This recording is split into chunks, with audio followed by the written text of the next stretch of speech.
Em 1864, durante o mandato do governador Batista de Andrade, circulou pelas ruas de Luanda um panfleto intitulado Voz de Angola. Atenção, atenção, não é ainda a Voz de Angola clamando no deserto, essa é só em 1901, ainda estamos em 1874. O panfleto que circulou pelas ruas de Luanda e que foi logo apreendido, ele encontra-se atualmente no Arquivo Histórico em Luanda. No entanto, ele intitulava-se Voz de Angola e apelava à revolta armada e à independência de Angola. Não se sabe quem o escreveu. Supõe-se, eu pelo menos suponho que um dos redatores fosse o brilhante José de Fontes Pereira. Tem muitas ideias que coincidem com ele. E José de Fontes Pereira já tinha 50 anos de idade neste ano de 1874. No entanto, o panfleto tinha uma assinatura de um pseudónimo, supomos que um pseudónimo coletivo, e esse pseudónimo coletivo era Dom Ferrabras, rei de Alexandria. Já houve quem entendesse, quem relacionasse esta ideia, porque de facto vemos pelo conteúdo do texto que há aqui elementos defendendo a discriminação dos negros e dos mestiços por contraposição aos europeus. Já houve quem fizesse a especulação de que, relacionando com as teorias mais tarde do Diop, porque se fala aqui em Alexandria, uma relação com o Egito. Eu penso que isso é um bocadinho aberrante, porque Alexandria não é uma cidade do Antigo Egito. Alexandria é criada pelos gregos, não é? Seja como for, temos um pseudónimo coletivo que é Dom Ferrabras de Alexandria. O que me parece importante vermos aqui é quais os argumentos utilizados por estes angolenses, como eles próprios dizem. Aliás, o panfleto apela logo aos angolenses, para fundamentar a sua aspiração à independência. Diz o texto, eu tenho aqui um excerto que está na minha história de Angola, mas o original, repito, existe no Arquivo Histórico em Luanda. Diz o texto: angolenses, se jamais houve causa justa no mundo e que tivesse direito a um próspero resultado, certamente é esta de nos roubarem os nossos escravos a título de filosofia e humanidade, sem se cuidar primeiro na civilização, como fez a Inglaterra e outras nações nas suas colónias. Portanto, qual é o primeiro argumento? O abolicionismo está a privar do seu poder económico uma burguesia luandense, angolense. Porquê? Porque estão a acabar com os escravos. Já houve também quem contestasse isto, porque estamos a tal ambiguidade. Ser nativista, nesta fase, 1874, às vésperas da abolição da escravatura, que é no ano seguinte, e da criação do indigenato, é querer preservar o esclavagismo. Porque, caso contrário, as pessoas privadas dos seus escravos e também do seu negócio de tráfico de escravos ficavam efetivamente arruinadas. E já sabemos, já o tenho dito várias vezes, que o colonialismo, que vem de Portugal, sobretudo, anda de mãos dadas com o abolicionismo. Portanto, estes nacionalistas, estes independentistas, querem ser independentes para manter a escravatura e com toda a legitimidade para isso, diga-se de passagem. É o primeiro ponto, portanto, não nos tirem os nossos escravos. Mas vamos ver agora o que mais é dito no panfleto. Diz-se assim: que providências dará o governo depois desta mudança? Ou seja, depois de nos tirarem os escravos. Temos instrução, caminhos de ferro, estradas, oficinas, seminários, missionários, igrejas, médicos, boticários, bibliotecas, museus, estabelecimentos de beneficência e agricultura e agricultores industriais. Por acaso temos isso? Portanto, temos aqui uma indignação em relação ao atraso no desenvolvimento de Angola e mais, até já se diz antes que a Inglaterra, em relação às suas colónias, desenvolveu mais e civilizou mais. Portanto, este nativismo, temos aqui a ideia de o colonizador tem que levar por diante a sua missão civilizadora. Caso contrário, então haja uma independência, haja uma autonomia, ou até, e Fontes Pereira diluá muito mais tarde, expressamente, ou então escolha-se outro colonizador, por exemplo, Inglaterra. Prossegue o panfleto: angolenses, pegai em armas para libertardes a pátria das nossas mães, porque a emancipação dos escravos franqueia-nos uma boa ocasião. Portanto, se antes se dizia deixa-nos manter os nossos escravos, agora diz-se, se há uma libertação dos escravos, então temos agora um bom pretexto para exigir a nossa libertação, porque nós, e vamos ver, em certa medida, porque somos africanos, porque somos negros e mestiços, Também somos escravos, também somos a tal raça escrava que merece ser libertada. Portanto, essa ideia de raça escrava, até ao século XX e ao longo do século XX, repisada pelo discurso colonial, é aqui utilizada já por este discurso nativista e pré-nacionalista. Diz: Portugal está pobre, e ainda que fosse rico, seria uma estupidez pensar em semelhante coisa quando se trata de liberdade e dos direitos de um povo. Por isso, quebrai o jugo e os grilhões que vos prendem há 4 séculos. Duas coisas aqui curiosas. Uma é esta última, dos 4 séculos. Cá está esta mitologia colonial, também já tenho falado várias vezes, os 4 séculos de ocupação.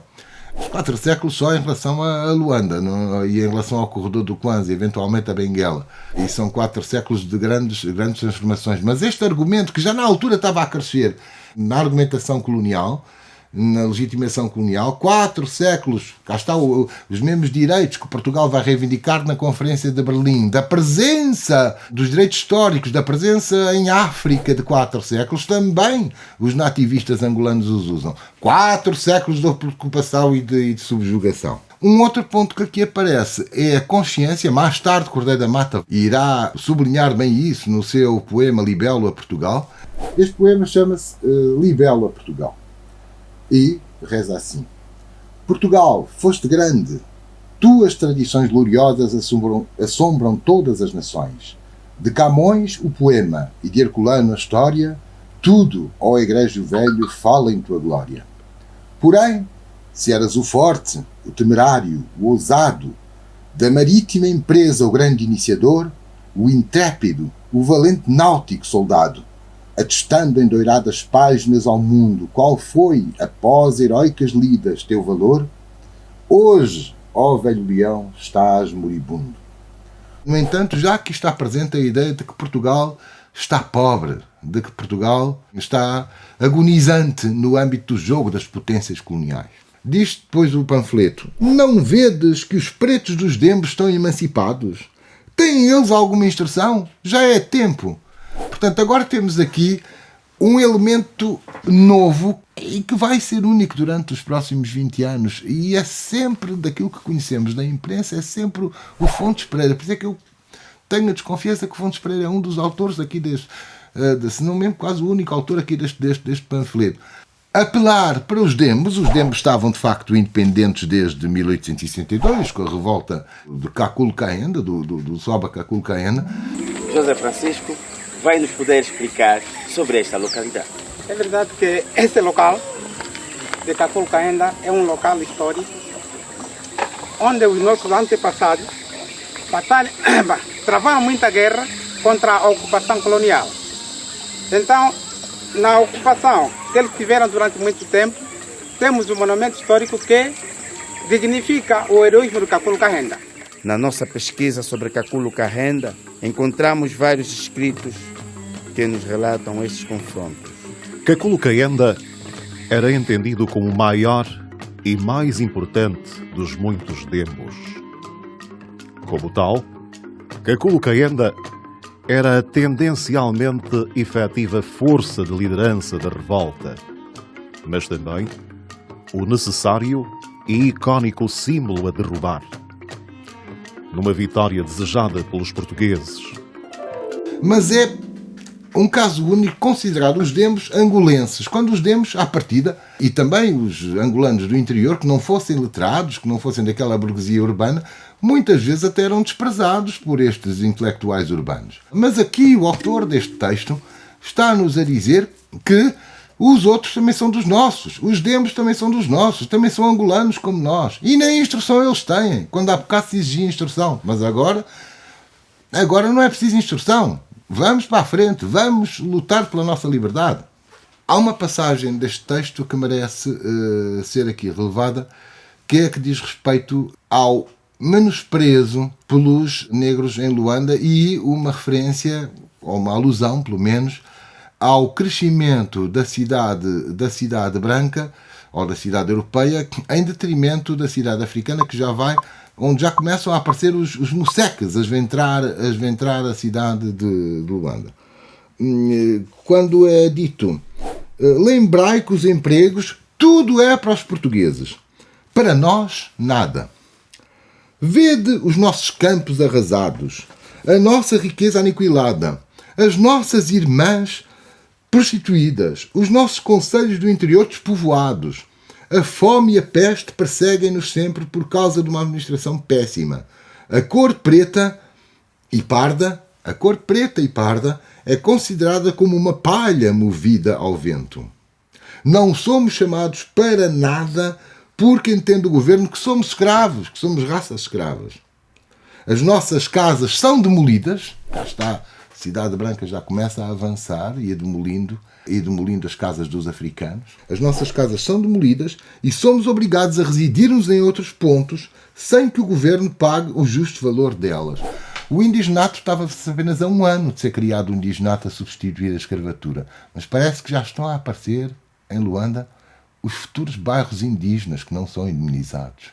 Rebocho vai pagar 500 escudos num bairro sem luz, casas sem quintais, totelas rachadas. Hoje só me restam lembranças daquele nosso velho bairro. É bairro indígena, é bairro indígena, é bairro indígena, é bairro indígena. Resta ainda ver quais são os modelos de independência que o autor ou os autores desta Voz de Angola, ou deste panfleto de Dom Ferreira Braz de Alexandria, vão buscar. Desde logo, sem dúvida nenhuma, que os modelos da independência da América do Norte e do Sul. E, no caso, a independência do Brasil. É logo dito. Uni-vos todos por um só impulso, que o nosso inimigo ficará humilhado, angolenses. Imitai a Grande América e o Brasil. Mas, no fim, o panfleto conclui com uma alusão que não é à América, nem à América do Sul, nem ao Brasil, e que é à história de Portugal, à história do colonizador. Diz assim: a história de Portugal mostra-nos que 40 homens dirigidos por João Pinto Ribeiro fizeram a independência de Portugal, depois de terem atacado a Guarda Castelhana, que constava de mais de 400 homens. Mas logo que se deu o grito de liberdade, tudo ficou a favor dos conspiradores. Imitemos, pois, aquele heróico exemplo. Que heróico exemplo era este? Era o exemplo da Revolução Portuguesa de 1º de dezembro de 1640 contra os castelhanos. De facto, o João Pinto Ribeiro era um jurista que apoiou o Duque de Bragança. Portanto, temos aqui que o modelo de independência também é o modelo de independência do próprio colonizador. Não é por acaso no século XX vai aparecer uma estátua ao rei Afonso Henriques, da autoria da Liga Nacional Africana.